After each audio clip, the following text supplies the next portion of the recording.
જુવાલ ખીચાથી ચોટીલા સુધી 80થી વધુ હરિભક્તોનો ભવ્ય પગપાળા સંઘ લીંબડી આગળ બલદાણા ખાતે સેવા ભક્તિનો માહોલ। અમદાવાદ જિલ્લાના સાણંદ તાલુકાના જુવાલ ખીચા ગામથી મા ચામુંડા ચોટીલા સુધીનો ભવ્ય પગપાળા સંઘ 27મી તારીખે શ્રદ્ધા અને ઉત્સાહ સાથે પ્રસ્થાન કર્યો હતો।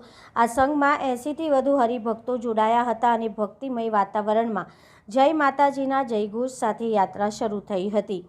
હાલમાં સંઘ લીંબડી આગળ બલદાણા વિસ્તારમાં પહોંચી ગયો છે, જ્યાં ભક્તો ઉત્સાહપૂર્વક પગપાળા યાત્રા કરી રહ્યા છે। આ તીવ્ર ગરમી વચ્ચે ભક્તોને રાહત મળે તે માટે ઠંડા પીણા, સોડા અને બરફના ગોળાની સુંદર વ્યવસ્થા કરવામાં આવી હતી। દરેક યાત્રાળુને ઠંડક અને તાજગી મળે તે માટે સેવાભાવી લોકોએ સતત સેવા આપી। જીહાજીવાસ જમિયતપુરા વિસ્તારના સેવાભાવી લોકોએ નિસ્વાર્થ ભાવથી ઠંડા પીણા અને અન્ય સેવાઓ આપી ભક્તિનું ઉત્તમ ઉદાહરણ પૂરું પાડ્યું। યાત્રા દરમિયાન ડીજેના તાલે ભક્તોએ ગરબા ગાઈને ભક્તિમય અને આનંદમય માહોલ ઊભો કર્યો, જેના કારણે સમગ્ર યાત્રા ઉત્સવમાં ફેરવાઈ ગઈ। આ પગપાળા સંઘ બીજી તારીખે મા ચામુંડા ચોટીલાના પવિત્ર દ્વારે પહોંચશે, જ્યાં ભક્તો માતાજીના દર્શન કરીને ચઢાવો અર્પણ કરશે। આ પગપાળા સંઘ ભક્તિ, એકતા અને સેવાભાવનું જીવંત ઉદાહરણ છે, જેમાં ભક્તોના ઉત્સાહપૂર્વક માતાજીની આરાધના કરતા આગળ વધી રહ્યા છે। Reporter CK Barad. અશોક કેસાજી ઠાકોર, જમિયતપુરા તાલુકો જિલ્લો ગાંધીનગર થી આવીએ છીએ।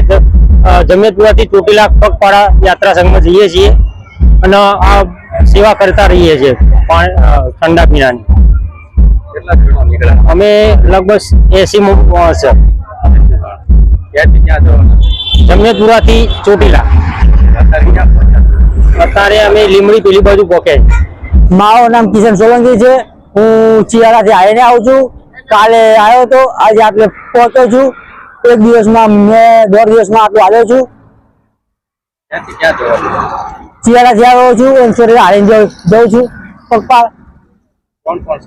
હું છું, મારી વાઈફ ને મારી બેન ને બધા હારે છે। તડકો છે પણ હાલવાની તો કે માતાજી દયા છે એટલે થાક લાગ્યો નથી। અત્યારે ક્યાં છે? બલદાણા ને હજમાં છે। ચોટીલા કાલે સવારે આવી જશું।